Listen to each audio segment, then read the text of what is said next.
Hello, my loves. So, my lovely art witches, how are we? I am continuing the theme of Spoopy Spring. So this is probably going to be, oh, excuse me, I sound all gassy and awful. How revolting. I'm sorry. So I have just filmed my Springoween Grimoire video, and I will probably upload that one first, and this one will probably come second. So this is my Spoopy Spring Grimoire.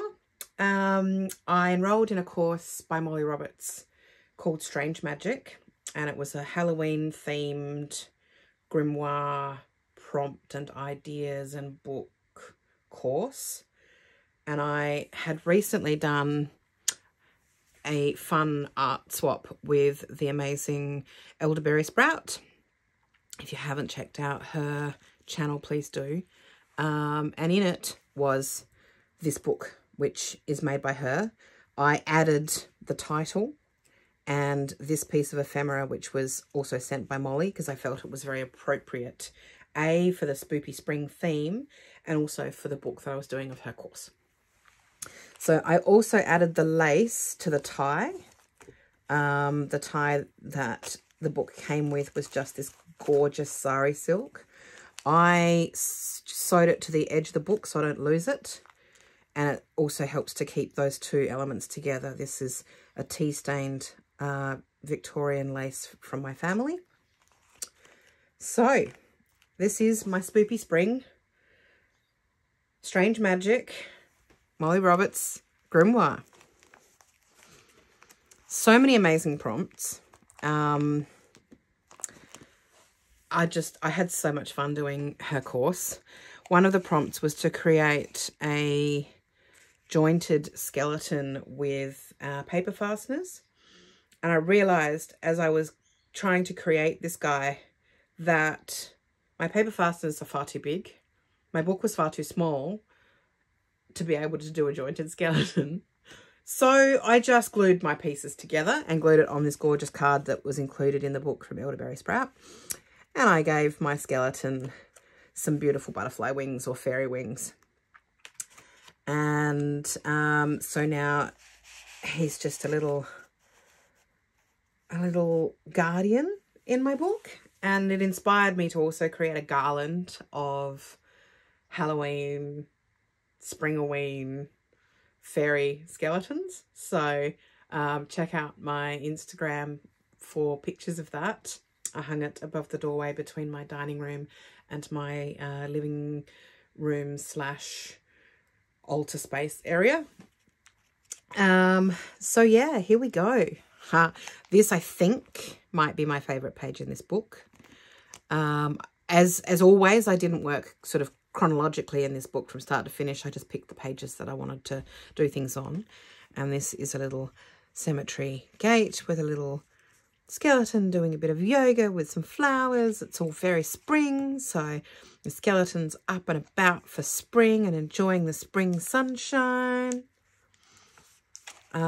This is a bone mandala, bone and sort of flower mandala, where I cut out lots of bone shapes. I used some stamps by La Green Witch. Love how this turned out. Absolutely love this page.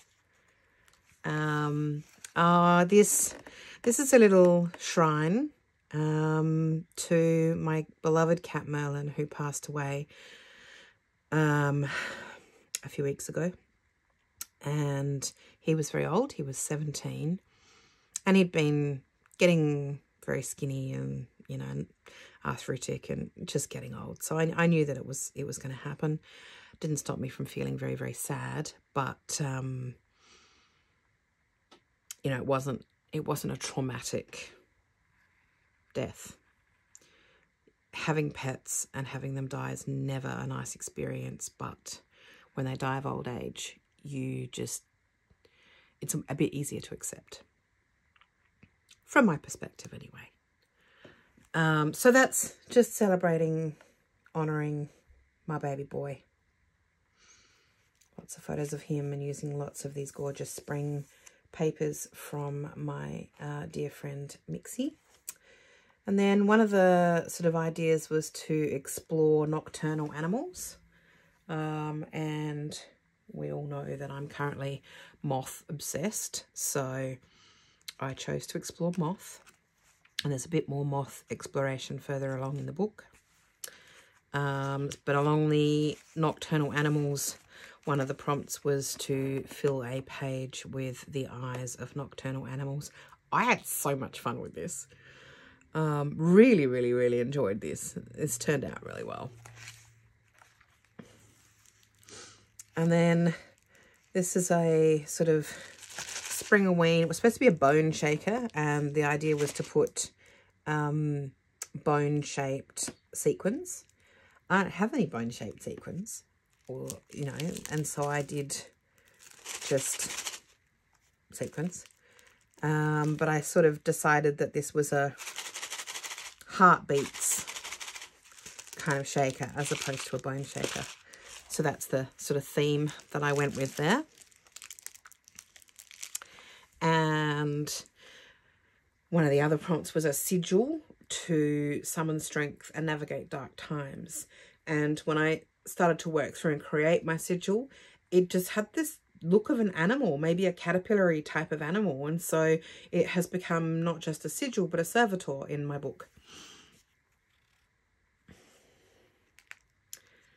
And then, you know, this is sort of more explorations of death and rebirth. This is filled with the ashes of things that I wanted to let go of and release, which I burnt and put inside my cardboard coffin.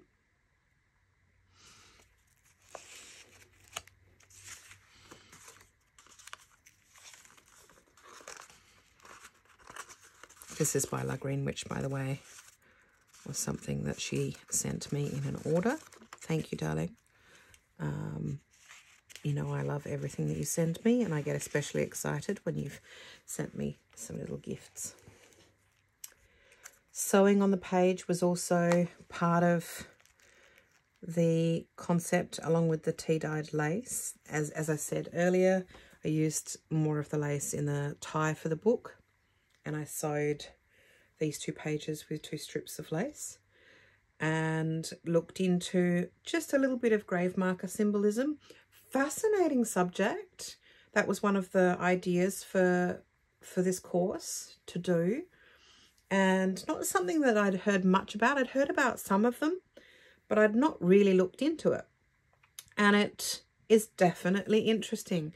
It just gives an added layer to my understanding of symbols, which I found fascinating. So something I might look at further in the future. This is, yeah, it's cute, but it's also a bit of a manifestation page for me. I have the brownest thumbs in the universe. I am really, really bad to my garden. I'm really bad to my plants. I don't look after them. I have all the good intentions and don't follow through. And in Australia, especially where I live in Australia, you forget to water shit, it dies. Like, there's no 2 ways about it. It is very hot and very dry, especially in the summer. And if you don't water things, they die. Keeping things alive is a lot of work in Adelaide. One day I would love to set up a beautiful cottage garden that also has an automatic sprinkler system. That's what this page is about, because I want the beautiful garden. I love beautiful gardens. I love plants. I love flowers. I'm just not a gardener, and I'm not attentive to my garden. I sort of go out there and go, oh, that plant's died. That's probably because I haven't thought about that plant for the last 3.5 weeks. And we had a heat wave. Oops. Guilty. done it over and over and over again. And the amount of money that I've spent on plants that I then kill is huge. It's insane. It's crazy. So this is my manifestation for a garden, not of dead things. I can dream. This, I made the mistake of using puff paint. What was I thinking? I do not know. It seemed like a good idea at the time, and I've tried to put this in there to protect it, and now that's just stuck to it. So, note to everyone creating books, don't use puff paint in your books. Not unless you want your pages to just jam together. So this spider web, there were a lot of discussions of ways to do spider webs, including, you know, using doilies, which I loved that idea. And I've got my little spider in here. And spider webs represent connection to me. Another of her ideas for treating the edges of your page with a hole punch to look like moths have chewed it. And I chose to use a heart-shaped punch because I just felt like that went with the Beltane theme. This is a piece of paper that can come out now. This is definitely a very lovely witchy representation. This is for my spring bath salts recipe, which I have made recently, and I felt like that had the right sort of spring bath salts creation energy to it. Fun illustration from a kid's book on what was sort of fun mix and match monsters. So the book was in 2 strips, and you can, you know, flip them around. You know those books where they've got the people, and you can make them into, you can have like a vampire witch, vampire on the bottom, witch on the top, whatever. Bit of fun. Love the book. Bought it in the op shop specifically to use for crafting. I haven't actually used it for much. I've used it in my Spring Halloween books, I think, for the first time. Another web, this one catching fairies. I feel like Beltane is very much a time, along with Midsummer, this sort of period feels very active with the fae for me. I don't work with the fae or elves or magical creatures really, but I love the idea of them. I'll be honest, I'm scared witless of upsetting the fae. I just do not want to go there. They can actually make your life hell. However, I love the stories. I love the myths. If they're myths, are they real? I don't know. Definitely willing to believe, as it were. I've certainly encountered some land spirits and things. And when I was growing up, I assumed as a very small child that all families had a household spirit, like a brownie. Because my grandmother talked about it, and she had one and I could see it, and we had one in our house. That was just the norm for me, and it wasn't until I started to grow up and realise that that was actually really unusual. That was not something that most people assumed was a thing. So, you know, this is a sort of celebration of the fae at this time of year. I'm not sure that I don't want to catch them in my web. So they're all escaping from my web. And in the background is a really beautiful poem about spring. And then I have this little Wheel of Fortune about sort of things to do over the spring. Just little sort of self-care things to do, fun things to do. And then a spread on mandrake and other baneful herbs. I did not measure very well in my book with this, and I did not place very well with my Wheel of Fortune. I don't really care. It serves its purpose and it's pretty. So there's my mandrake, and then this is some information about the poison path and plants that are poisonous. And the 3 that I chose to focus on were foxglove, hellebore, and belladonna, because they are, well, hellebore are my favourite flowers of all time ever, of anything. I am completely 100% obsessed. I also love foxgloves and have yet to be able to get them to grow, probably due to the aforementioned not watering. And belladonna, I would dearly love to grow a belladonna plant in my garden. I have tried to grow them from seed and failed. And that's the only type you can get. You can't go to your garden centre and say, hey, have you got some belladonna? And they just look at you and go, are you freaking serious? No. So I've been able to get seeds, but I've never been able to get the actual plant. Probably due to its highly toxic nature. So, those are my 3 favourite poisonous plants to work magic with. And I made these 3 stamps of those specifically for this project, but I will definitely obviously be using them in future projects. So my foxglove, my hellebore, and my belladonna. This is the key to the other world. This was a prompt about keys and skeleton keys and what have you.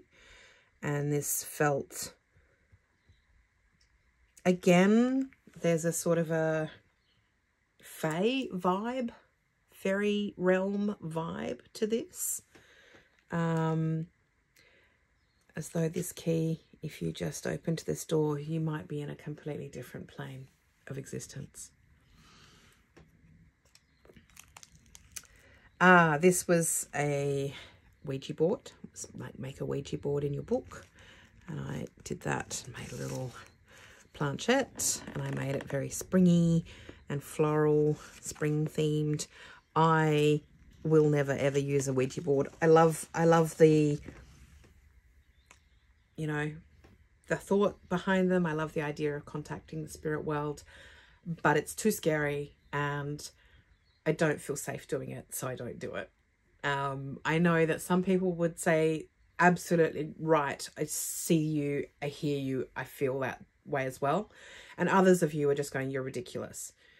Ouija board started out as toys, and they did, 100%.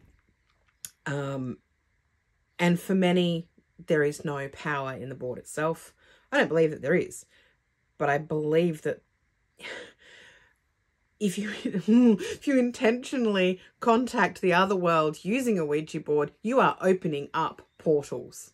You are deliberately opening up portals, and you do not know what's on the other side. That scares me. In the same way that I do not understand why people have front door mats that say welcome on them.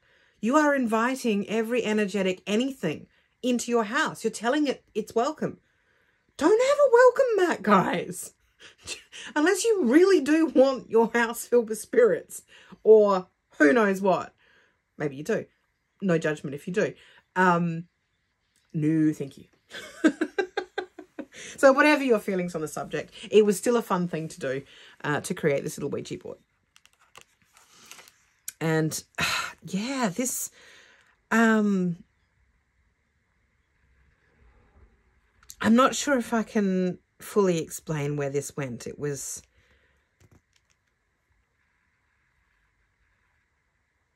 I don't think I actually want to, but it has some personal significance and was also prompted by some ideas from the course. But I don't think I'm going to explain what that's about. One of the things that in the course was to create a jack-o'-lantern. It's not pumpkin season, clearly. It is avocado season. Yum! And you know how much I love them. So I made an avocado lantern instead. And here we are with more moths, and this is again a prompt from the course to talk about earliest memories of things, and this is a childhood memory. My earliest memory of a nocturnal creature is in fact of a moth in the Flinders Ranges, so I've written my little story there. and tucked it on this card in this pocket. And then this is another sort of little shaker packet about what's on your mind. And then we have some more bunting with flowers and teeth. Spoopy teeth. Because why not? Love it. Love it. So this was, again, this whole season of Art Magic for me has been so enjoyable. And I've really found myself feeling like I have found a balance between the secular holiday of Halloween that doesn't make sense when it's not the, you know, not autumn, and my own beliefs around spring and Beltane. So I love it. I have really, really, really loved creating it. I've loved exploring it, and I'm definitely going to do it again. I know I mentioned that in the first Springoween video. I highly recommend any of my Southern Hemisphere brothers and sisters out there, siblings out there, if you are intrigued or it sparks something for you, please explore it. Please give it a go. And if you do, please let me know.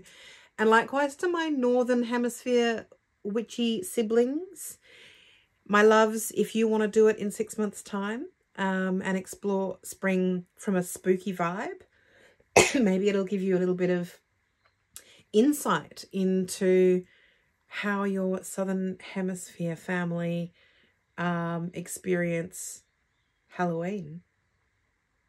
Could be interesting. I hope you've enjoyed this. I hope you're all well. I'm sending you all my love, and I will see you in the next video. Bye-bye.